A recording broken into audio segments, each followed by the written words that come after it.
नमस्कार कक्षा 11 के विद्यार्थियों, आप सबका बहुत बहुत स्वागत है यूपीबी में। आज इस वीडियो लेक्चर के अंदर आपकी प्रश्नावली होने वाली है 3.1 का प्रश्न संख्या 4 से लेकर 7 तक सारे हल मिलने वाले हैं। तो फिर देख लीजिए वीडियो को।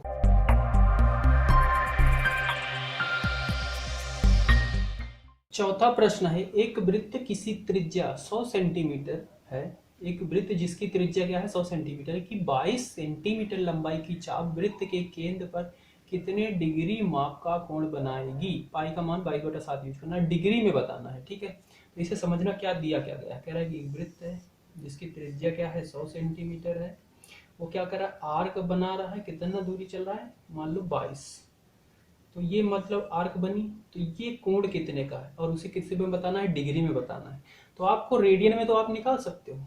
पहले आप रेडियन का, क्योंकि रेडियन का ही नियम कहता है कि चाप बटा त्रिज्या। चाप भी दिया गया है, त्रिज्या भी दी गई है। तो चाप यहाँ पे है 22 बटा त्रिज्या क्या है 100। ये क्या आ गया, रेडियन में आ गया। अब इसको क्या करोगे, आप डिग्री में बदल दोगे। बस यही करना है। तो इसे बना के आप लिख सकते हो अच्छे से कि दिया क्या गया है। तो दिया है त्रिज्या बराबर ये 100 सेंटीमीटर, चाप 22 सेंटीमीटर। ठीक है, आपको पता है, हम जानते हैं। तो ये बना के लिखने के लिए आप पेपर ऊपर में जैसे आता है तो अच्छे से लिखना। ठीक है, हम जानते हैं कि रेडियन बराबर क्या होता है, चाप बटा त्रिज्या।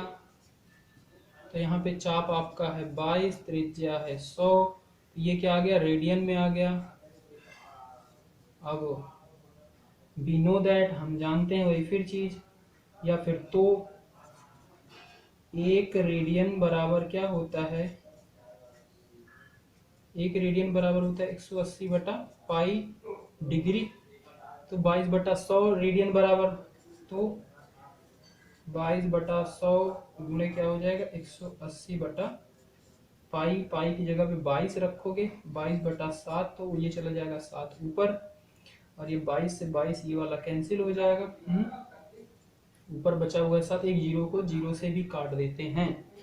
हाँ जी, और कुछ कटेगा। हाँ जी, ये 10 बचा है। ये 2 पंचे 2 9 18। ठीक है, अब ये 9 और 7 है, तो इन दोनों को गुणा कर लेते हैं। 9 पचे 45, 9 छक 54, 9 7 63, 63/5 आया है। ये किस में है अभी, डिग्री में। ठीक है, पर डिग्री में बदलने के लिए आपको नंबर में लाना होता है इतनी डिग्री। तो ये क्या करोगे, 5 से भाग दोगे। जब 63 को आप 5 से भाग दोगे तो क्या हो जाएगा, 5 एकम 5, 1 आ जाएगा, 3 आएगा, 5 दूनी 10, 3 आएगा। यानी कि पहले तो ये 12 क्या हो जाएगा, डिग्री हो जाएगा। और फिर क्या बचेगा, 3/5, यानी कि 1 डिग्री से कम है ये। तो इसको आप मिनट में बदल सकते हो। मिनट में बदलने के लिए 60 से गुणा करोगे तो 6 3 18, 180/5 हो जाएगा। 180 को आप 5 से फिर भाग दोगे तो 5 तिहाई 15, और यहां से क्या 3 आएगा, और यहां से 0, तो 5 6 30, ये कट जाएगा। यानी कि 36 मिनट, 12 डिग्री 36 मिनट आएगा इसका आंसर। पांचवा प्रश्न दिया गया, कह रहा है कि एक वृत्त जिसका व्यास 40 सेंटीमीटर है कि एक जीवा 20 सेंटीमीटर लंबाई की है, तो उसके संगत छोटे चाप की लंबाई ज्ञात कीजिए। समझना क्वेश्चन को बड़े ध्यान से। ये क्या है, आपका एक वृत्त है, इसका व्यास आपको दिया गया है 40 सेंटीमीटर। एक छोटी जीवा दी गई है। छोटी जीवा क्या होती है, जो केंद्र से होकर न जाती हो रेखा और परिधि को टच करती हो, काटती हो दोनों कहीं ना कहीं। ठीक है, तो उसे बोलते हैं जीवा। जो से केंद्र से होके जाए उसे भी बोलते हैं व्यास। बस इतना ही है। ठीक है, तो जीवा मान लिया ये क्या है 20 सेंटीमीटर है। और आपसे पूछ रहा है कि जीवा के संगत छोटे चाप यानी कि इसकी लंबाई कितनी है। ये क्या है, बड़ा वाला चाप है, और ये क्या है, छोटा चाप। इसकी लंबाई आपसे पूछ रहा है। तो आप क्या कर सकते हो, इसमें कुछ है आइडिया, लग रहा है, नहीं लग रहा। देखो, अगर आप इसको इस तरीके से ज्वाइन कर दो तो ये क्या होगा 20, ये होगा 20। नहीं समझ में आया। व्यास क्या होता है, दो त्रिज्याओं का सम होता है। ये क्या है, यहां से यहां तक त्रिज्या, यहां से यहां तक त्रिज्या, यानी कि आधा होता है व्यास त्रिज्या का। ओ त्रिज्या क्या होती है, आधा होती है व्यास की। तो व्यास का आधा करोगे 40 का 20, यानी कि यहां से यहां पे जो टच करा ये क्या हो गया त्रिज्या, ये भी त्रिज्या, ये भी 20, ये भी 20, ये भी 20। पता चल गया। अब ये कोण भी आपको पता चल सकता है क्या? हाँ जी बिल्कुल पता चल सकता है, क्योंकि कोई भी त्रिभुज है अगर उसकी तीनों भुजाएं बराबर हैं, सारी क्या है 20-20 ही है, तो उनके बीच में जो एंगल होता है, कोण होता है, वो भी क्या होता है 60-60 का होता है। ठीक है। अब देखो तो आपको एक नियम पता है रेडियन का, कि रेडियन बराबर क्या होता है, चाप बटा त्रिज्या। आपको चाप निकालना है, त्रिज्या पता है, आपको रेडियन यानी कि डिग्री भी पता है, 60 डिग्री है, डिग्री को आप रेडियन में बदल लेना, वो भी पता है, तो आपका चाप निकल जाएगा। हाँ जी बिल्कुल निकल जाएगा। तो चलो इसे करते हैं। तो सबसे पहले दिया क्या गया है, दिया है जो जो दिया गया है आप लिख लेना इसे अच्छे से। व्यास दिया गया है आपको 40 सेंटीमीटर और जीवा है आपकी 20 सेंटीमीटर। तो आपको क्या निकालना है, इसका एंगल बताना है, ओ चाप बताना है। तो क्या करोगे कि रेडियन बराबर होता है चाप बटा त्रिज्या। ठीक है। और आपको भी डिग्री नहीं पता, और ये जब ट्रायंगल बन चुका है तो आपको पता है कि डिग्री क्या है 60 है, तो 60 डिग्री को आप रेडियन में बदल सकते हो ना। तो रेडियन में कितना हो जाएगा ये, रेडियन में 1 डिग्री में कितने रेडियन होते हैं, पाई बटा 180 रेडियन होते हैं 1 डिग्री में। तो 60 में कितने होंगे, पाई बटा 180 से गुणा कर दिया, ये हो जाएगा 3, यानी कि पाई बटा 3 हुआ। 60 डिग्री का मतलब पाई बटा 3। तो रेडियन की जगह पे मैं लिख सकता हूं पाई बटा 3, और चाप की जगह पे चाप ही रहने देते हैं, त्रिज्या की जगह पे त्रिज्या लिख देते हैं 20 सेंटीमीटर है। और अब आप इसे कैलकुलेट कर लोगे, तो चाप को उधर रखते हैं, ये जाके क्या हो जाएगा मल्टीप्लाई हो जाएगा, 22 बटा 3 गुणा 20 हो जाएगा। नहीं रखेंगे, पाई पाई रहने देंगे, तो ये हो जाएगा आपका क्या 20 पाई बटा 3।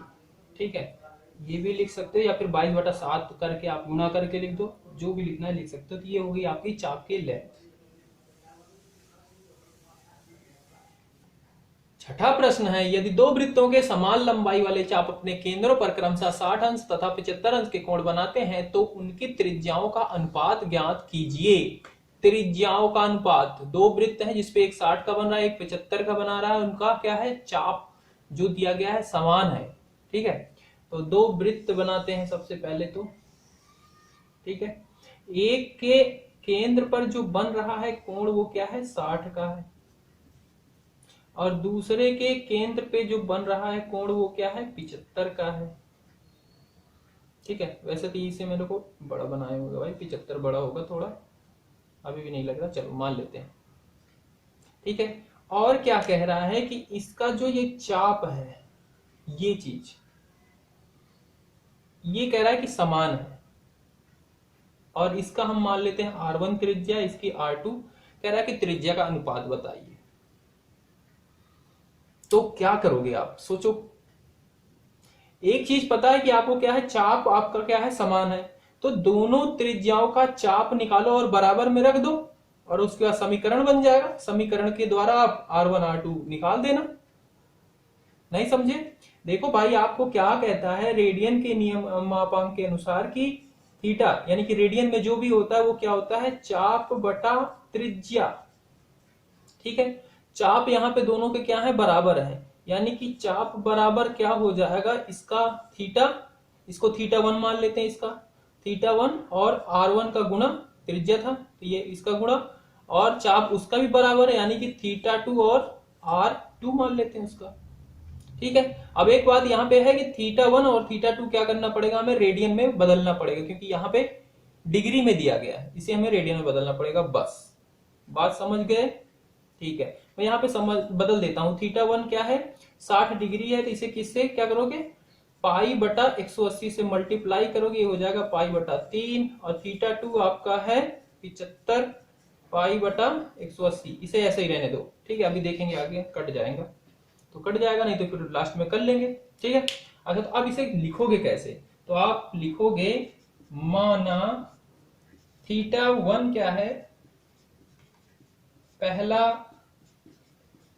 वृत्त के केंद्र पर बना कोण है, ठीक है। और फिर थीटा 2 दूसरे वृत्त पर बना कोण है, सेम चीज। और यहां से आप थीटा 1 बराबर हो जाएगा 60 गुणे पाई बटा 180 यानी कि पाई बटा 3। थीटा 2 बराबर हो जाएगा 75 पाई बटा 180। और क्या है, दिया है क्या दिया है कि L1 बराबर L2। इसका मान लेते हैं L1 चाप, ये लेंथ, इसकी लेंथ क्या है L1 और इसकी L2, ठीक है। L1 बराबर L2 ये चीज दी गई है, तो L1 क्या होगा, ये होगा थीटा इंटू क्या होगा, थीटा इंटू आर। तो थीटा 1 इंटू R1 बराबर थीटा 2 इंटू R2। थीटा 1 का मान आपको पता है पाई बटा 3, R1 रहने दो, R1 ही है क्योंकि उसी का रेशियो निकालना। थीटा 2 है 75 पाई बटा 180 R2। अब R1 R2 का रेशियो निकालना है, तो R1 को इधर ही रहने दो और उस वाले R2 को इधर लाओ, ठीक है। ये क्या है, R2 इधर मल्टीप्लाई में, उधर जाके क्या होगा, डिवाइड में होगा। और ये पूरी टर्म पाई बटा 3 क्या है, इधर गुणे में, उधर जाके डिवाइड में, यानी कि R1 बटा R2 बराबर हो जाएगा 75 पाई बटा 180, और यहाँ पे गुणे में पाई, और 3 क्या होगा, ऊपर चला जाएगा गुणे में। पाई से पाई मर जाएगा, 3 6 18 60 आएगा। 5 से काटोगे तो 5 एकम 5, 5 पचम 25, और 5 एकम 5 और एक जाएगा 10, 5 दूनी 10, यानी कि 15/12। ये भी और कटेगा, 3 पचे 15, 3 चौक 12, यानी कि 4:5, यानी कि थीटा 1 बटा थीटा 2 आएगा 4/5, या अनुपात के रूप में पूछेगा तो 5:4। ये हो गया आंसर इसका। 7वां प्रश्न है, कह रहा है कि 75 सेंटीमीटर लंबाई वाले एक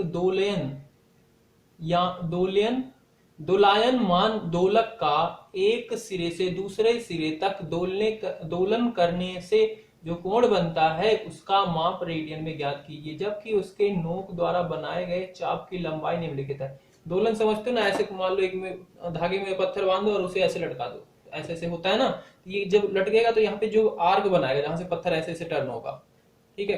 तो वो आर्क हो गई, आर्क बताएगी कितनी है, और आपको निकालना क्या है, उसका रेडियन में माप बताना है। और यहां से यहां तक की लंबाई क्या है, 75 है। तो 3 इसके दिए गए हैं पार्ट। तो पहले में क्या है, तो यहां पे लिख लो कि चाप की लंबाई, ठीक है। पहले का चाप क्या दिया गया है, चाप है 10 सेंटीमीटर। अच्छा जी, तो यहाँ पे त्रिज्या क्या है, 75 होगी, क्योंकि जो डोरे की लंबाई है वही तो होगी ना त्रिज्या, उसी से ऐसे ऐसे घूम रहा है, दोलन लटक रहा है, तो वो क्या हो गई, त्रिज्या हो गई। त्रिज्या है आपकी 75 सेंटीमीटर, और ये भी सेंटीमीटर में होगा। आपको बताना है क्या, उसका माप रेडियन में बताना है। तो रेडियन क्या होता था, चाप बटा त्रिज्या, ध्यान रखो, आंसर लिख दो। 5 से दोनों चले जाएंगे, 5 दूनी 10 और 15 बार में जाएगा, यानी कि 2/5 इसका क्या होगा, रेडियन में आएगा मान। ये क्या है, रेडियन,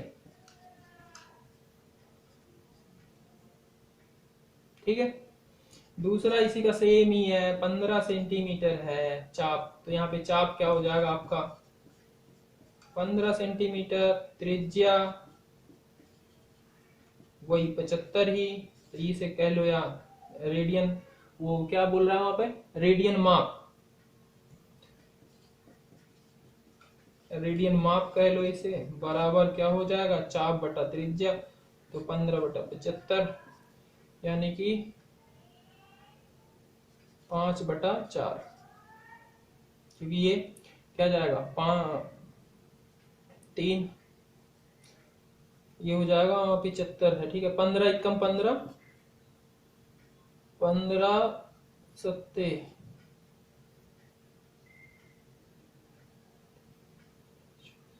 15 पचे 75, तो ये हो जाएगा क्या 15/75, तो 15 एकम 15, 15 पचे 75, यानी कि 1/5 हो जाएगा रेडियन, ठीक है। तीसरा सेम ही है, इसमें भी चाप दिया गया है आपको 21 सेंटीमीटर और त्रिज्या वही होगी, तो रेडियन माप हो जाएगा आपका 21/75 रेडियन माप। अगर कटेगा तो काट देना, 3 से वैसे कटेगा, ठीक है। 3 सत्ते 21, 3 दूनी 6 और 3 पचे 15, यानी कि 7/25 ये आ जाएगा रेडियन में। तो इस तरीके से होती है आपकी प्रश्नावली खत्म। तो चलिए अगले वीडियो में मिलते हैं नई प्रश्नावली के साथ, नए कंसेप्ट के साथ।